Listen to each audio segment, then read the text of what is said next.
პირველ რიგში მიუხედავად ამ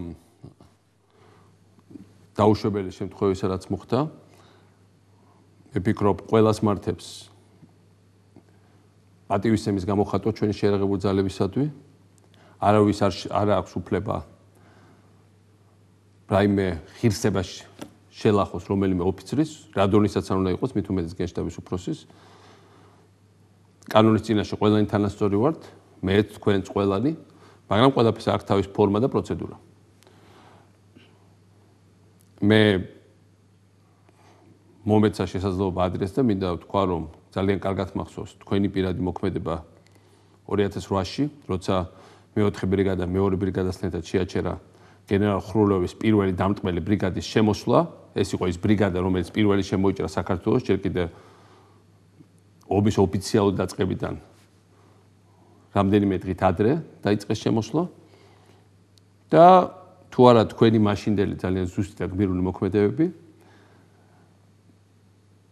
ჩვენ ვერ მოვიგებთ იმ დროს, რომელიც მოვიგეთ საქართველოს სახელმწიფოების გადასარჩენად. ვინც რა უნდა ილაპარაკოს, ამას ვერავინ ვერ ამოშლის. ისევე როგორც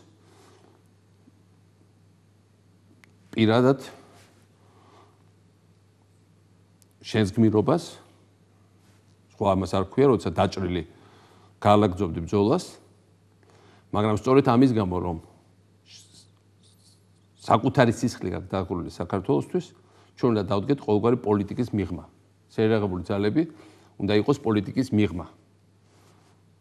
და რამდენიც უნდა ეთამაშონ მას პოლიტიკას, მათ შორის ასეთი უღირსი მეთოდებით, არავითარ შემთხვევაში არ შეიძლება არმიის ამას ჩართო. ამიტომ ჩვენ უნდა ყველანი ვემსახუროთ საქართველოს, როგორი არ უნდა იყოს, როგორც არ უნდა იყოს პოლიტიკური კონიუნქტურა, არ როგორც არ უნდა იყოს პროპაგანდისტული შემოტევა თქვენზე. შეერაღებული ძალების ღირსების საკითხია, რომ შეერაღებული ძალება გააგრძელონ ჩვეულებრივ ფუნქციონირება, ჩვენ არა ვართ მარტივ გეოპოლიტიკურ სიტუაციაში და ჩვენ ყველაზე უარესი რაც შეიძლება მოხდეს არის ფუნქციონირების მოშლა ჩვენი შეერაღებული ძალების.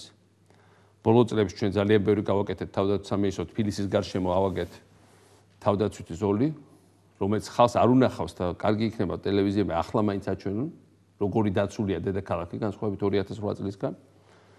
და რამხელა საინჟინრო ნაგებობები გააკეთეთ, რამდენი ტექნიკა განალაგეთ, როგორ მოახერხეთ ამ ყველაფრის ორგანიზება, რომ სად ვიყოთ ყველანაირი შემდგომი შემოტევისთვის. ისევე როგორც რამდენი გააკეთდა ჯარში დისციპლინის დასამყარებლად და გასაძლიერებლად, საბრძოლო მოქმედების გასაძლიერებლად, ახალი ტექნიკის საწარმოებლად, საერთაშორისო თანამშრომლობაში ჩვენ ჩასართულად. ამიტომ ახლა ჩემი განკარგულებით უნდა გააგრძელოთ, მე როგორც უმაღლესი თავარსარდალი გავალებთ, გააგრძელოთ შესრულება მოვალეობის და თქვენი ფუნქციონირება, როგორც საქართველოს შეერაღებული ძალების გენშტაბის უფროსის. ეს ინციდენტი უნდა დავივიწყოთ და მოვიტოვოთ უკან და ვემსახუროთ საქართველოს. ეს არის ყველაზე მაღალი რამ. ჩვენ ყველანი უნდა ვემსახუროთ საქართველოს, მიუხედავად იმისა, როგორია ვირა სიტყვის და ვის როგორი პოლიტიკური კონიუნქტურა აქვს. მე მინდა რომ დააწყნაროთ სიტუაცია პირად შემადგენლობაში, იმ გაგებით რომ ჩვეულებრივად უნდა გაგრძელოს ფუნქციონირება და არ უნდა რეაქცია არ უნდა იყოს ამ თუნდაც ტელევიზიით ნაჩვენებამ ყველაფერზე. მე ვფიქრობ რომ ჩვენ შევქმნით ისეთი შეერაღებული ძალები, რომელზეც ეს პოლიტიკური კონიუნქტურა ვერანაირად ვერ იმოქმედებს, იმ გაგებით რომ ისინი ემსახურებიან არა რომელიმე პარტიას, არა რომელიმე მთავრობას, არა თუნდაც რომელიმე პრეზიდენტს, არამედ ქართულ ხალხს. და ამგვარად არავინ არ უნდა წამოვიღოთ რაიმე სახის ხრიკებს. ჩვენ გვაქვს ჩვენი ფუნქცია ცხოვრებაში. თქვენ გაქვთ თქვენი ფუნქცია. მთავრობები შეიძლება მოვიდნენ, პრეზიდენტები მოვიდნენ და წავიდნენ, ამას მნიშვნელობა არ აქვს. მთავარია რომ ჩვენი ქვეყანა იყოს დაცული. და მე ერთ-ერთი რასაც ჩემი რჩევა იქნება, ყველაფერი ეს მოვიტოვოთ უკან. დაბრუნდით გენშტაბში და გააგრძელეთ სამშობლოს ისეთივე სამსახური, როგორც მთელი ამ წლების განმავლობაში. გისურვებთ წარმატებას ამ ყველაფერში.